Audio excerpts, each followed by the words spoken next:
You ever have your own son look you in the eye on Thanksgiving and tell you to get out of his home? I have. All because I said one honest sentence during his wife's live stream. He slammed his hand on the table and shouted, "Apologize to my wife or leave!"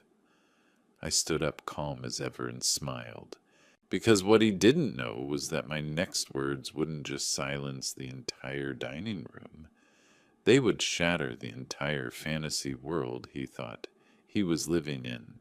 Before I tell you what happened in that Chicago penthouse, drop a comment below and let me know where you're watching this from. But let me back up a bit. It was 4 o'clock on a cold Chicago afternoon when I stepped out of the elevator onto the 40th floor of one of those glass towers downtown. The hallway alone probably cost more than my house. Marble floors so shiny you could shave in them, and artwork that looked like someone sneezed on a canvas and called it genius. My son David answered the door wearing a suit that probably cost more than I used to make in a month back in my plumbing days. "Dad, you made it." He pulled me into one of those quick, nervous hugs that felt more like a business handshake. The kid was wound tighter than a $2 watch. "Wouldn't miss it, son," I said, stepping into what I can only describe as a magazine spread come to life. Floor-to-ceiling windows showed the whole city spread out below like a glittering carpet. The place was decorated for Thanksgiving, but not the kind I remembered from when David was growing up. This was all imported this and artisanal that. "Let me introduce you to everyone." David said, his voice carrying that forced cheer you hear at used car lots. The living room was full of people who looked like they'd stepped off a movie set.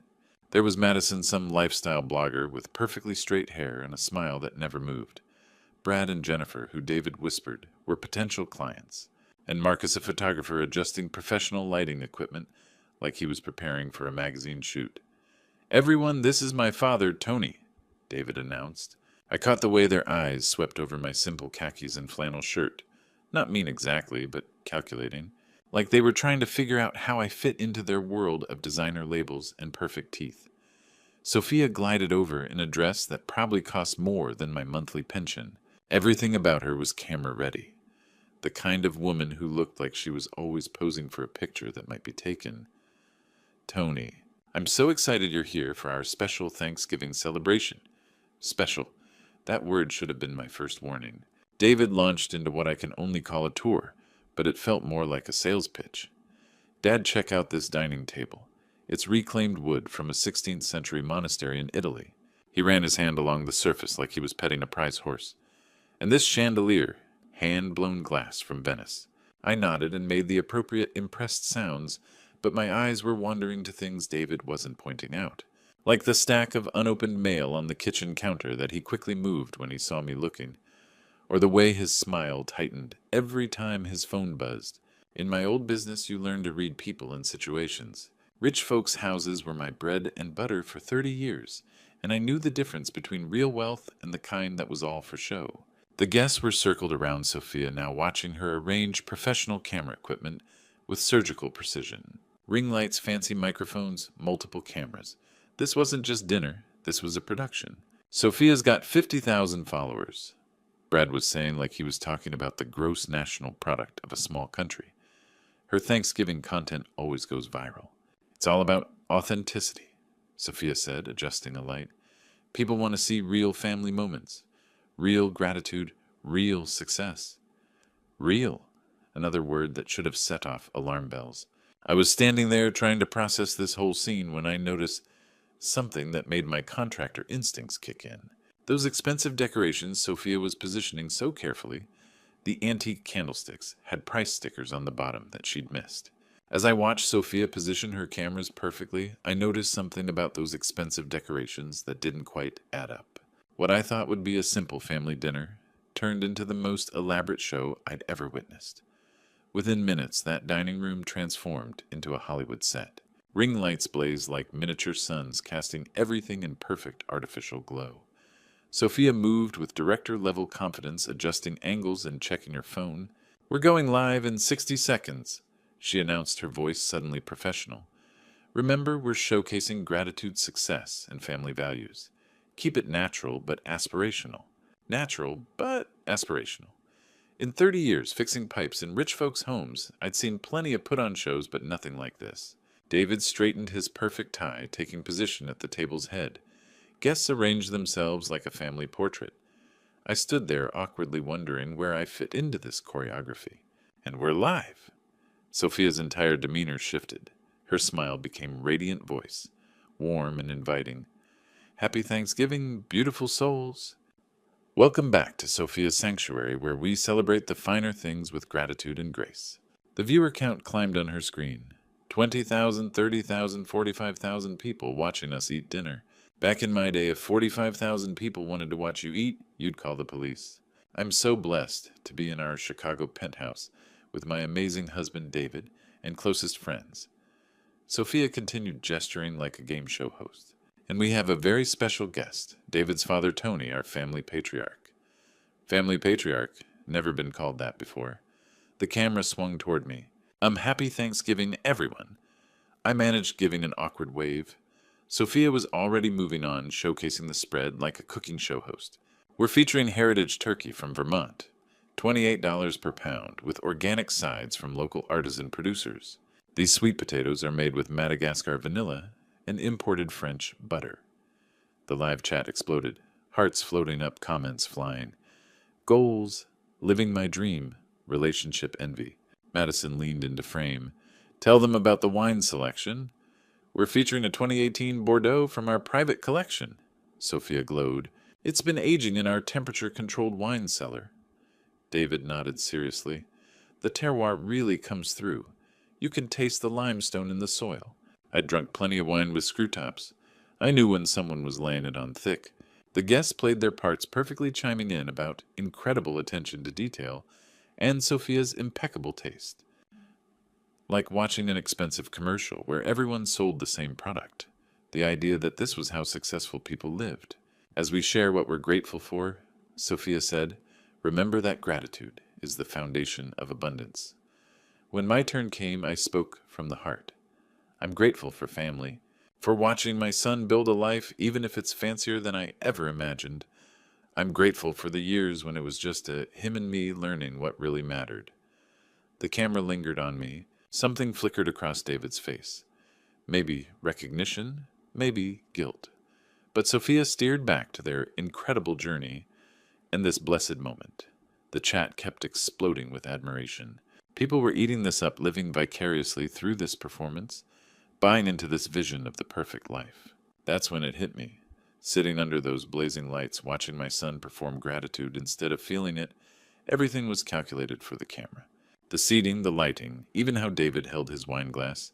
Nothing spontaneous, nothing real. Then Sophia reached for her most prized possession to show the audience. Sometimes one innocent observation can bring down an entire house of cards. The Hermes Birkin bag sat on the sideboard like a museum piece, and Sophia's eyes lit up as she moved toward it. The viewer count had climbed past 50,000, and I could feel the energy in the room shift as everyone sensed this was the big moment. Now I want to share something really special with you all, Sophia said, her voice dropping to that conspiratorial tone influencers use when they're about to reveal their biggest secret. She lifted the bag with both hands like she was handling the crown jewels. This is my Hermes Birkin in Togo leather etoupe colorway. The guests leaned forward and I heard Jennifer actually gasp. Brad pulled out his phone to take pictures and Madison was already typing notes for her own content, no doubt. This particular piece, Sophia continued turning the bag slowly for the camera, took me 2 years on the waiting list. 2 years. You can't just walk into Hermes and buy a Birkin. They have to choose you. She ran her fingers along the leather with genuine reverence. The craftsmanship is extraordinary. Each bag takes 18 hours to hand-stitch by a single artisan in Paris. The live chat was going absolutely wild. Dollar sign emojis, fire symbols, comments streaming by so fast they were just a blur of excitement. The retail price was $15,000, Sophia said, pausing for effect, but honestly it's already appreciated in value. These bags are better investments than stocks. 15,000, Madison breathed. Sophia, you're living the dream. It's not just a bag. David jumped in, playing his supportive husband role perfectly. It's a piece of art. It's legacy. The guests were practically drooling over this thing, and the online audience was eating it up. Comments about goals and inspiration and how they were saving up for their own Birkin someday.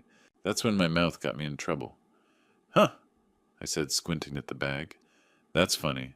I could swear I saw that exact same bag at the outlet mall in Schaumburg last weekend. Same color, same size, had a big sale sign on it. $200. The silence that followed was the kind you hear right before a car crash. I kept talking because apparently I hadn't done enough damage yet. I remember thinking it was a nice-looking purse. My neighbor Betty was looking at one just like it. Of course, I figured it was one of those knockoff things they sell at the outlets. You know how they make those designer-looking bags for folks who can't afford the real deal. Sophia's face went through about 6 different colors in the span of 3 seconds. The guests exchanged glances that could have cut glass. David looked like he was about to throw up. But the real fireworks were happening online. The chat had exploded into chaos.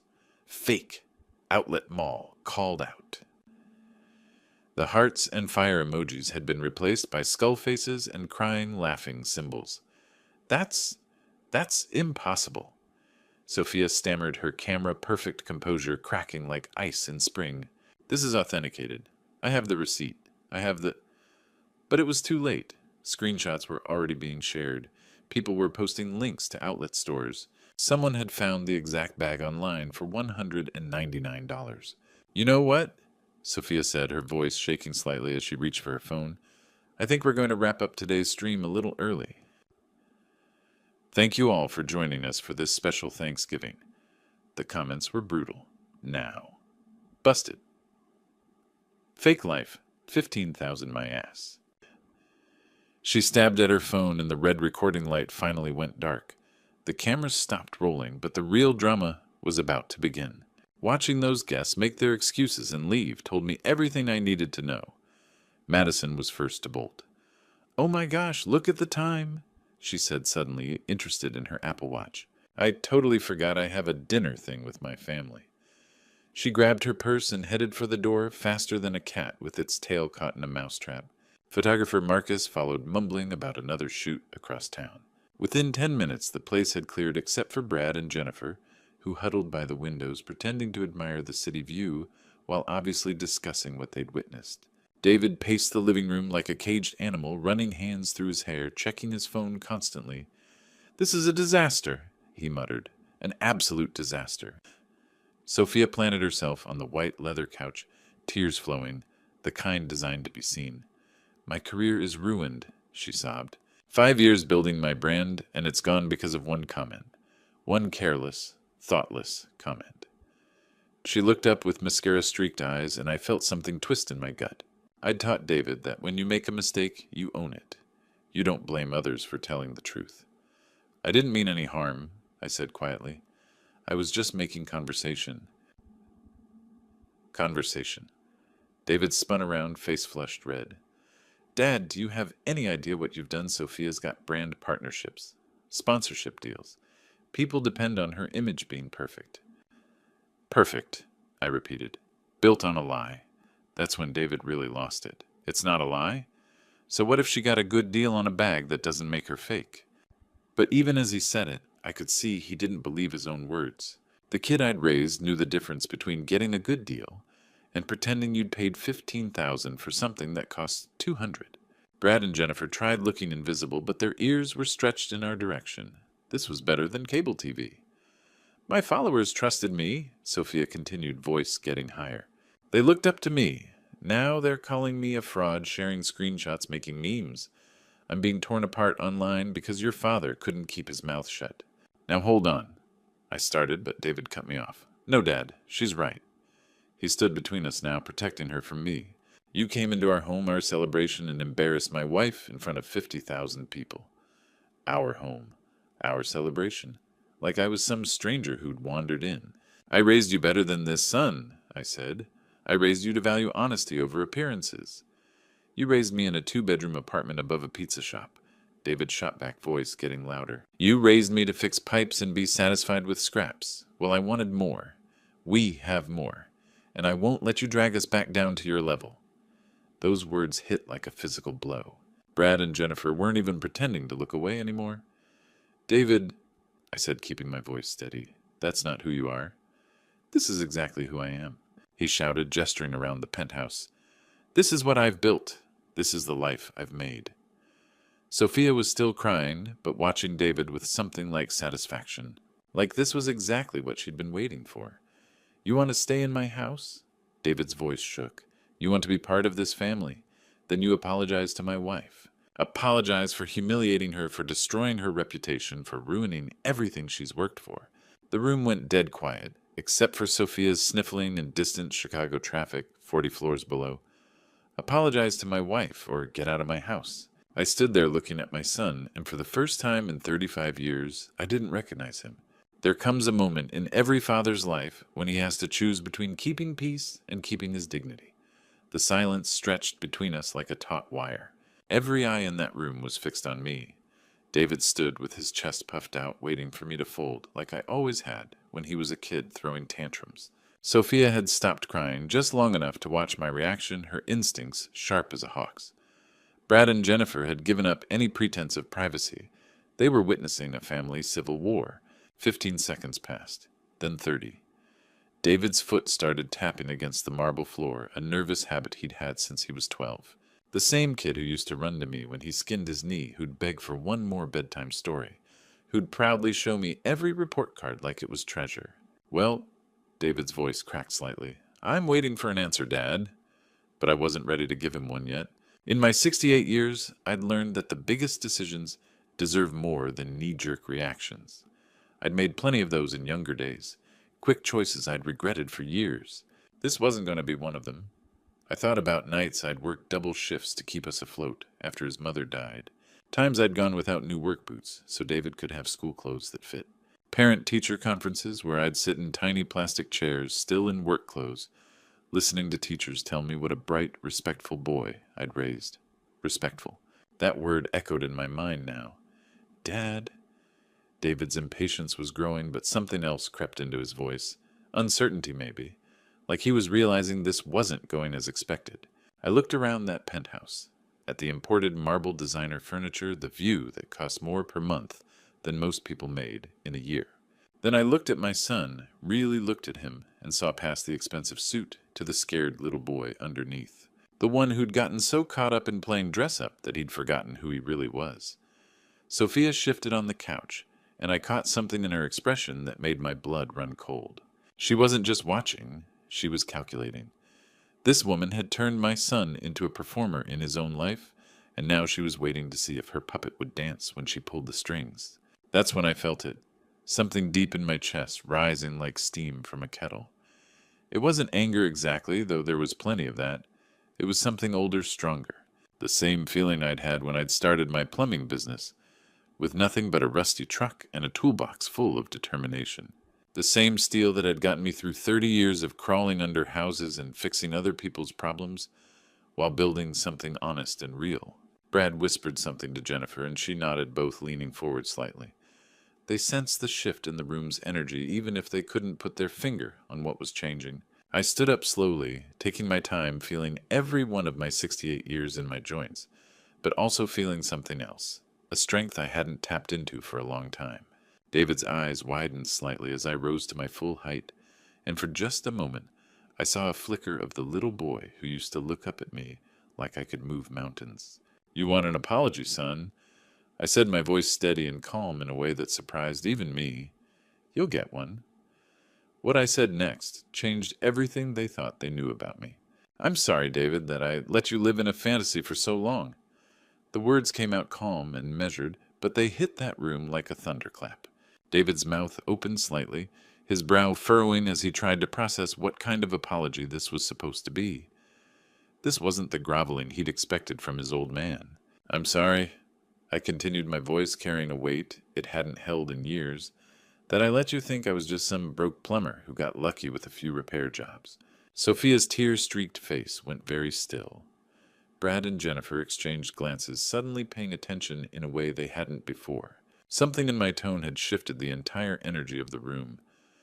"Dad, what are you talking about?" David's voice was smaller now, uncertain. "I'm talking about the truth, son. The truth I should have shared with you years ago." I walked over to the window, looking out at the Chicago skyline I'd helped build. "When you were growing up, I didn't want you to know about the money. I wanted you to learn the value of hard work, to understand that respect is earned, not bought. I turned back to face the room. I'm sorry I let you believe I was struggling to make ends meet while you were building this lifestyle.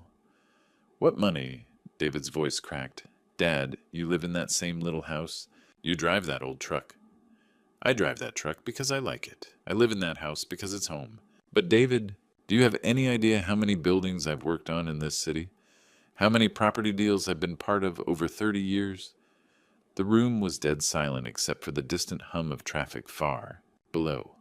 I'm sorry I never told you about the investment properties, the commercial real estate partnerships, the building contracts that came my way because people knew Tony Ricci did honest work. I paused, letting that sink in.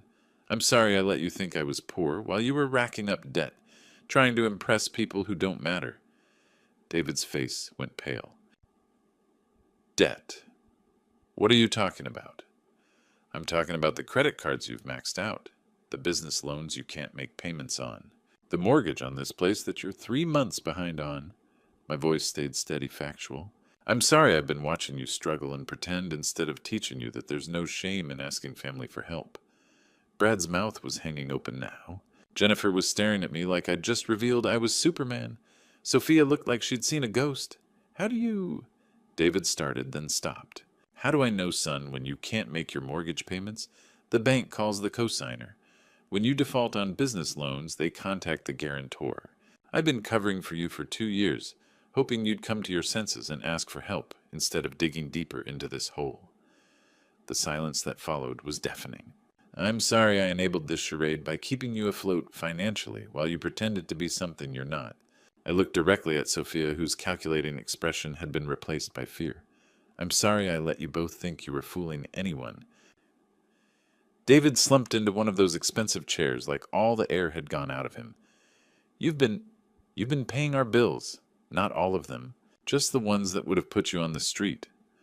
I walked back toward the center of the room, feeling the power dynamic, shifting with every step. But most of all, David, I'm sorry I never mentioned that I own this building. But that wasn't the only thing I'd been keeping from my son. The silence in that room was deafening as the pieces started falling into place. David stared at me like I'd just told him the sky was green. Brad and Jennifer looked like they were watching their favorite TV show finale. Sophia had gone from calculating to panic. You own the building, David repeated slowly. You own this building. 42 floors of prime Chicago real estate. Bought it in foreclosure 15 years ago. Good investment, as it turns out. David's mind was working, connecting dots he'd never looked for. The mortgage payments. When we were late. There is no mortgage, son. You're paying rent. Rent I've been covering when you couldn't make it. I sat across from him. I'm sorry I let you believe you were a homeowner when you're actually my tenant. Jennifer whispered to Brad, Oh my God. But that's not the worst part. The worst part is watching you spiral deeper into debt while putting on this show for strangers. Sophia found her voice. You've been spying on us. When someone can't pay their bills, the people they owe call the guarantor. I know about every credit card, every business loan, because I'm the one banks come to when you can't pay. David's hands shook. How much, what?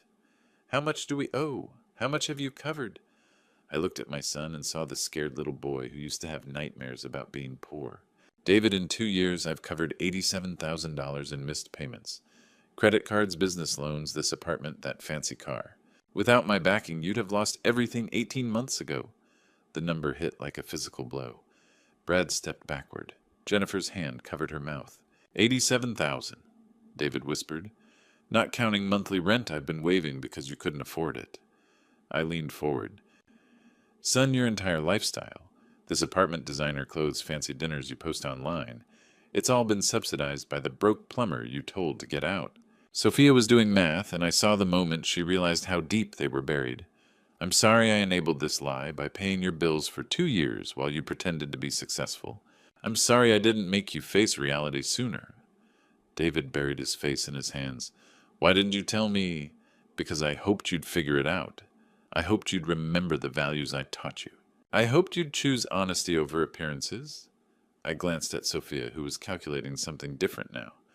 I hoped my son would ask for help instead of building his life on lies. The expensive decorations looked cheap and desperate now. The view seemed less impressive when you knew it was borrowed money and borrowed time. Every brand partnership, every sponsorship deal, every success post, built on money you didn't earn living in a place you don't own pretending to be people you're not. Brad and Jennifer edged toward the door, uncomfortable but unable to leave. I'm sorry that I enabled this lie by paying your bills for 2 years. David looked up with red-rimmed, lost eyes. Dad, I don't know what to say. You don't have to say anything yet, son, because the biggest secret wasn't mine to tell, it was Sophia's. What came out next didn't just end their marriage, it ended their entire world. Sophia looked like a cornered animal, her makeup streaked with tears that had suddenly become real. The calculating look was gone, replaced by desperation. What secret?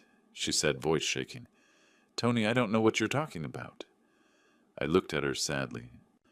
Sophia, how long have you known that I've been paying your bills? The question hung like a blade. David's head snapped up, eyes moving between us. Brad and Jennifer stopped pretending they weren't listening. I don't. Sophia started, but the words died. Because I've got the bank records. Every payment, every loan I've guaranteed. And I've got the emails, Sophia. The ones you sent to the bank routing payment confirmations to your email instead of his. David went still. What emails? Sophia's face crumbled. David, I can explain. She's known for 18 months, I said heavily. She's known I was keeping you afloat financially, and she's been managing it, making sure you never found out where the money came from. The mortgage company called you, David said slowly. Last month, when I was in Seattle, you said it was a billing error. It was my office confirming payment schedule, I said.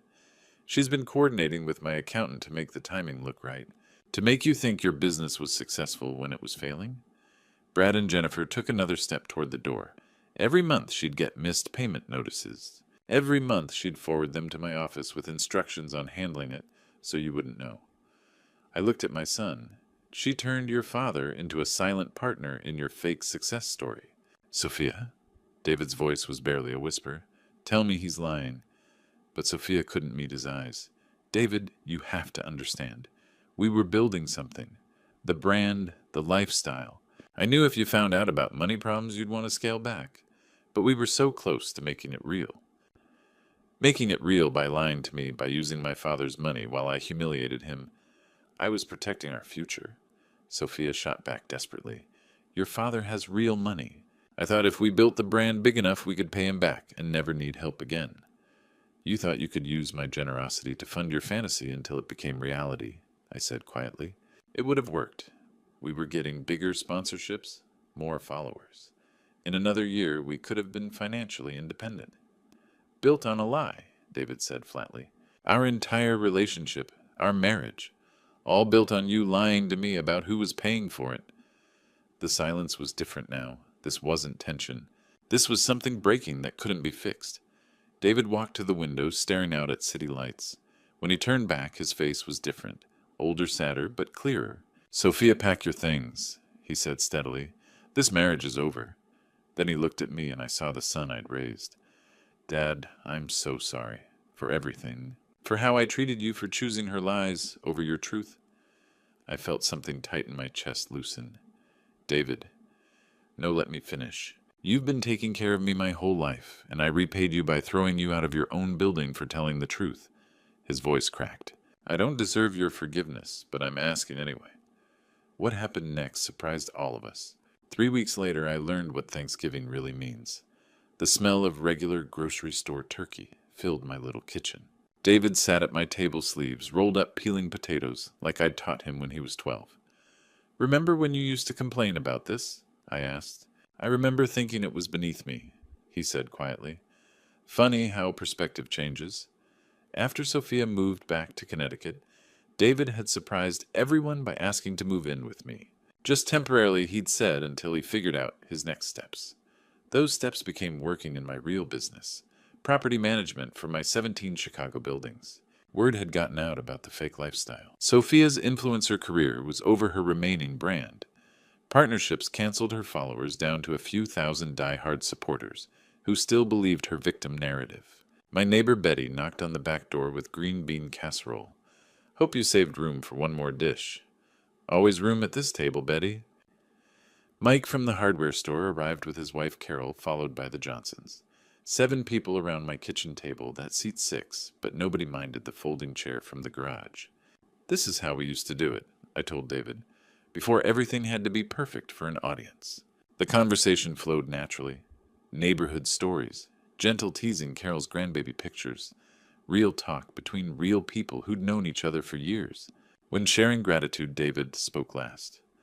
I'm grateful for a father who loved me enough to let me fail, who caught me when I fell, even when I didn't deserve it. He looked at me. Dad, I'm grateful you never gave up on teaching me what really matters. Betty dabbed her eyes. Mike cleared his throat. Carol squeezed David's hand. I'm grateful I learned the difference between having an audience and having a family. Between performing gratitude and feeling it. Between building a brand and building a life. Later, cleaning dishes together, no cameras, just father and son with dish towels, David asked, Dad, would you teach me the real business? I want to build something honest. Something that lasts. Son, I thought you'd never ask. That evening on my front porch, David said, You know the real difference between that dinner 3 weeks ago and tonight. Tonight, nobody was performing. Tonight was just real. I looked at my son and saw the man I'd always hoped he'd become. Not perfect, not wealthy, not famous. Just honest, grateful, and real. If you're listening to this story, here's what I learned. Authenticity isn't a brand strategy. It's a life choice. Choose people who love you when cameras are off. Choose gratitude over performance. Choose family over followers. Because the only audience that really matters is sitting around your table sharing your food, loving you exactly as you are. Looking back at my story, I realized God gave me a second chance to rebuild what really mattered. Don't make my mistake of staying silent when your family loses their way. These grandpa stories teach us that sometimes love means saying the hard truth even when it hurts. My true story isn't unique. Many fathers watch their children chase fake success while forgetting real values. But God blessed me with the courage to stand up when it counted. This true story reminds us that authentic relationships matter more than social media followers. The lesson from these grandpa stories. Wealth without wisdom is worthless. Money can't buy respect, but honesty always pays dividends. God knows the difference between performing gratitude and feeling it, and so do the people who truly love you. If this true story touched your heart, I'd love to hear about your own family challenges in the comments below. Share this message with someone who needs to remember that real love doesn't need an audience. And don't forget to subscribe for more grandpa stories that remind us what truly matters in life.